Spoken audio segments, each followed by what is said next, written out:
Hello everyone, welcome back to the channel. आज की video में हम बात करने वाले हैं रिमेंबर कोरूटीन स्कोप के बारे में। अभी तक आपने रिसर्च किया हुआ तो आपको पता चले गया होगा कि हम इसका इस्तेमाल करके जहां कहीं भी अपने को कोरूटीन का स्कोप चाहिए रहता है वो हम कंपोजेबल फंक्शन में ले सकते हैं। ठीक है, शुद्ध हिंदी पे ना जाना, तो थोड़ा और अच्छे से इसको समझते हैं। हो सकता है आपको कंफ्यूजन हो या फिर हो सकता है आप नए हो बिल्कुल एंड्रॉयड ऐप डेवलपमेंट में। तो ये रिमेंबर कंपोजेबल फंक्शन ठीक है, अपने को क्या कोरूटीन का स्कोप देता है, लेकिन ये अटैच होता है अपने ये कंपोजेबल फंक्शन के लाइफ साइकिल के साथ। होता ये है कि जब कभी भी ये कंपोजेबल फंक्शन जब डिस्ट्रॉय होगा ना, तो इसका जो भी स्कोप रहता है, जो भी चीज़ें रहती है वो अपने आप ही डिस्ट्रॉय हो जाती हैं। मैंने बोला क्या कि इसके साथ ये अटैच रहता है। जब क्रिएट होता है तो ये क्रिएट हो जाता है। लेकिन ये स्कोप काम कहाँ पे आता है? ये काम पड़ता है जहाँ कहीं भी एक्शन हो रहा होता है। ठीक है, एक्शन मतलब क्या? जैसे मान लो कि कोई बटन के क्लिक पे आप कोई हैवी टास्क रन कर रहे हो, ठीक है, या फिर जैसे एक स्क्रीन से दूसरे स्क्रीन पे जाना हो, या फिर जैसे कोई एक्शन हो और वहाँ पे आपको एपीआई कॉल करना हो या फिर डेटाबेस से रिलेटेड ऑपरेशन कोई करना हो। ओके, तो ऐसे टाइम पे ये जो रिमेंबर कोरूटीन स्कोप है वो काम आता है। ओके, इसको प्रैक्टिकली समझते हैं तो आपको अच्छे तरीके से समझ में आएगा। तो इसका स्कोप लेने के लिए आपको सिंपल से यहाँ पे लिखना है val scope equals to remember coroutine scope. Okay, और देखो मैंने क्या बोला था कि इसका यूज हम एक्शन पे ही कर सकते हैं। तो अभी देखो, क्योंकि यहाँ पे कोई एक्शन हो नहीं रहा है, ओके, यहाँ ना कोई बटन का क्लिक है ना अपने को एपीआई कॉल कराना है, तो यहाँ पे कोई भी एक्शन नहीं हो रहा है।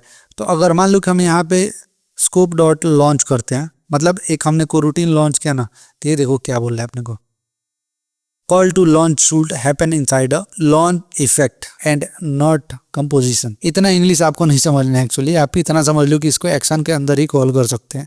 ठीक है, ये कह रहा है कि अगर इसको कॉल करना है ना तो आपको लॉन्च इफेक्ट का इस्तेमाल करना पड़ेगा, जो कि हमने पिछले वीडियो में पढ़ा था। तो ऐसा कुछ नहीं है। अगर मान लो कि आपको बटन के क्लिक पे कोई भी ऑपरेशन कराना है, तो मैं यहाँ पे एक बटन बना लेता हूँ, ठीक है, और इसके क्लिक पे कोई भी ऑपरेशन कराना है तो यहाँ पे आप डायरेक्ट अब लॉन्च का इस्तेमाल कर सकते हो। यहाँ पे क्या हो रहा है, एक एक्शन हो रहा है। कौन सा एक्शन हो रहा है? यूजर क्या कर रहा है कि बटन पे क्लिक कर रहा है, समझ है, उसके बाद से यहाँ पे कुछ हो रहा है। हम करते हैं कि यहाँ पे एक काउंटर ले लेते हैं,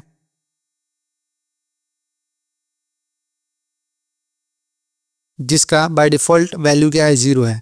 और यहाँ पे मैं आपको कितनी बार बता चुका हूँ कि म्यूटेबल इंट स्टेट ऑफ लेना है। ओके, और यहाँ पे एक टेक्स्ट ले लेते हैं और इसके अंदर हम काउंटर की वैल्यू को पास कर देंगे, बराबर ना। अब हम यहाँ पे क्या करते हैं कि ये काउंटर की वैल्यू जो है वो इंक्रीमेंट कर देना है अपने को। ठीक है, मान लो अपने को ये डिले पे इंक्रीमेंट करना है, समझ गए क्या? तो इसको एक बार रन करते हैं और देखते हैं कि क्या अपने को आउटपुट यहाँ पे मिलता है और कैसे ये कोरूटीन जो है काम कर रहा है। यहाँ पे थोड़ा सा वियर्ड लगेगा तो मैं पहले तो इसको बंद कर देते हैं और यहाँ पे इसको कॉलम के अंदर डाल देता हूँ।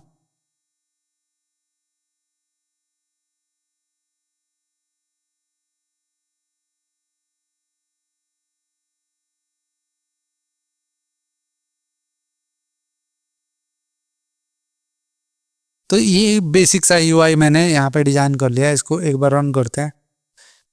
इसके अंदर किया कुछ भी नहीं है, एक कॉलम लिया है जिसका हॉरिजॉन्टल अलाइनमेंट मैंने सेंटर कर दिया और वर्टिकल अलाइनमेंट सेंटर कर दिया। टेक्स्ट ले लिया यहाँ पे जिसके अंदर वो वैल्यूज़ दिखा रहे थे, और इसका स्टाइल जो है मैंने ये डिस्प्ले मीडियम सेट कर दिया है, इसके लिए ये इतना बड़ा दिख रहा है। और उसके बाद से ये स्कोप का इस्तेमाल करते हुए मैंने क्या किया ना कि 1 सेकेंड का डिले रखा है, उसके बाद से काउंटर में इंक्रीमेंट कर रहा हूँ। यहाँ पे क्लिक करूँगा और 1 सेकेंड के बाद से ये जो काउंटर है वो इंक्रीमेंट हो जाएगा। जितनी बार पे क्लिक करूँ देखो ये क्या हो रहा है, बढ़ रहा है। तो ये कोरूटीन का फ़ायदा है। अब कोरूटीन क्या करता है ना कि कोई भी टास्क को लेता है और वो जब तक कंप्लीट नहीं होता तब तक वो क्या करता है ना कि दूसरे टास्क पे नहीं जाता है, समझ है, वो टास्क को पहले फिनिश करता है। तो वो टास्क या तो बीच में से ख़त्म हो जाए या फिर वो कंप्लीट हो जाए। ठीक है, इसके बेस पे अब मैंने आपको क्या बोला था कि ये जो स्कोप है ये लाइफ साइकिल के साथ अटैच होता है। तो जैसे ही अपना ये लाइफ साइकिल क्रिएट होता है ना कंपोजेबल फंक्शन का, ठीक है। तो ये इसका भी जो स्कोप है वो क्रिएट हो जाता है। अब आपको इसको जिसको जिधर भी इस्तेमाल करना है, अभी तो मैंने यहाँ पे केवल डिले का इस्तेमाल करके और एक काउंटर इंक्रीमेंट किया है, पर इसका इस्तेमाल हम बहुत बहुत जगह करते हैं। फॉर एग्जांपल मान लो कि हमको एपीआई से अगर डेटा लेना है, ठीक है, तो वो हम कर सकते हैं, जैसे गेट यूज़र डिटेल। ठीक है, ये गेट यूज़र डिटेल का है। मान लो कि अपने पास क्या है, एक एपीआई है, इसका अपने को रिस्पॉन्स लेना है। ओके, तो जब हम स्कोप डॉट लॉन्च का इस्तेमाल करके करते हैं ना, तो ये क्या करता है कि जो भी, क्योंकि ये तो हैवी ऑपरेशन होने वाला है ना, तो ये अपने यूआई को ब्लॉक नहीं करता है, ठीक है, उसको फ्री रखता है और इसको क्या करता है, बैकग्राउंड में डाल देता है ये, बराबर ना। और जो भी रिजल्ट होगा आप बाद में क्या करते हो, या तो उसके जो स्टेट आपने बना रखा है वहाँ पे आपको ऑब्जर्व हो जाता है, नहीं तो अगर कोई चीज़ ये रिटर्न कर रहा है, इस केस में आप देखोगे तो यहाँ पे स्ट्रिंग रिटर्न कर रहा है, तो आप इसका इस्तेमाल कर सकते हो। और यहाँ पे मान लो कोई स्टेट बना दिया और उसके अंदर आपने इसको असाइन कर दिया, तो ये तो हो गया दो यूज केस। तीसरा का मैं आपको बताऊं तो होता ये है कि अगर मान लो कि यहाँ से आपको किसी दूसरे स्क्रीन पे नेविगेट करना है, ठीक है, यहाँ पे नैप कंट्रोलर ले लेते हैं। अब इसको मेरे को डिपेंडेंसी ऐड करना पड़ेगा, ठीक ना। अब यहाँ पे ये नैप कंट्रोलर का इस्तेमाल करके अगर अपने को किसी दूसरे डेस्टिनेशन पे जाना है, ठीक है, तो हम उसका भी यूज कर सकते हैं। यहाँ पे ये नल को हटा देता हूं मैं। यहाँ पे अब जो भी डेस्टिनेशन है उसका राउट यहाँ पे पास करेंगे और हम क्या करते हैं, दूसरे स्क्रीन पे चले जाते हैं, बराबर ना।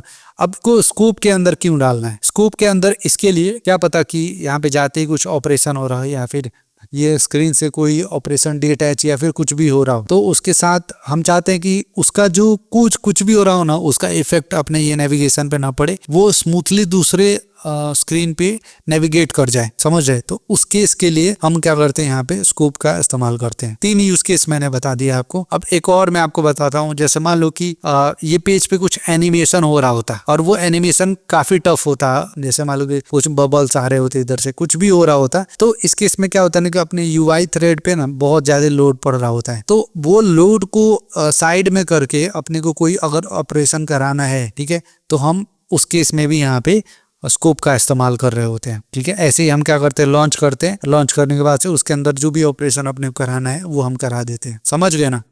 तो बहुत सारी चीजों में ये कोरूटिन स्कोप अपने को काम में आता है यहाँ पे, ठीक है। तो ये बहुत ही ध्यान से इस्तेमाल करने वाली चीज है। और ध्यान रखना, ये केवल एक्शन पे ही वो होता है, यूज होता है, डायरेक्ट आप इसका इस्तेमाल नहीं कर सकते। आप इसका इस्तेमाल लॉन्च इफेक्ट के अंदर कर सकते हो, लेकिन लॉन्च इफेक्ट के अंदर भी अपने को कोरूटिन स्कोप मिलता ही है, तो वहां पे भी इसकी जरूरत नहीं पड़ेगी, समझ रहे। तो जहां कहीं भी एक्शन हो रहा हो और आपको कोई ऑपरेशन कराना हो, जैसे ये बटन का एक्शन हो रहा था, तो कोई ऑपरेशन कराना है तो वहां पे आप इसका इस्तेमाल करोगे। ओके, सब कुछ मैंने आपको क्लियर कर दिया है आपको, ठीक है। कुछ भी डाउट है ना आपको, तो आप मुझे कमेंट कर सकते हो, नहीं तो डिस्कॉर्ड चैनल पे ज्वाइन हो जाना, वहां पे भी मुझसे पूछ सकते हो। व्हाट्सएप ग्रुप का लिंक डिस्क्रिप्शन है, वहां पे भी पूछ सकते हो। और ये चैनल को जरूर सब्सक्राइब करना, और वीडियो में कुछ भी अगर रह गया है तो मैं बोला ना, तो वो कमेंट करके पूछ ही सकते हो। और लाइक कर देना इस वीडियो को यार, क्योंकि लाइक करते हो ना तो केवल आपको नहीं, और आपके जैसे जितने भी लोग हैं जिनको ये टॉपिक समझने में दिक्कत होती है, ओके, या फिर आपको लगा कि इस वीडियो में कुछ भी हेल्पफुल रहा है, दूसरों तक मिलना चाहिए, तो इस वीडियो को लाइक करोगे ना, तो एल्गोरिथम को समझ में आता है कि हाँ ये वीडियो हेल्पफुल है, तो ये और ज्यादा लोगों को रिकमेंड करता है। और आपके इच्छा के हिसाब से जो भी आपको लगा इस वीडियो के बारे में, वो कमेंट जरूर करना। हम मिलते हैं नेक्स्ट वीडियो में, तब तक के लिए बाय बाय।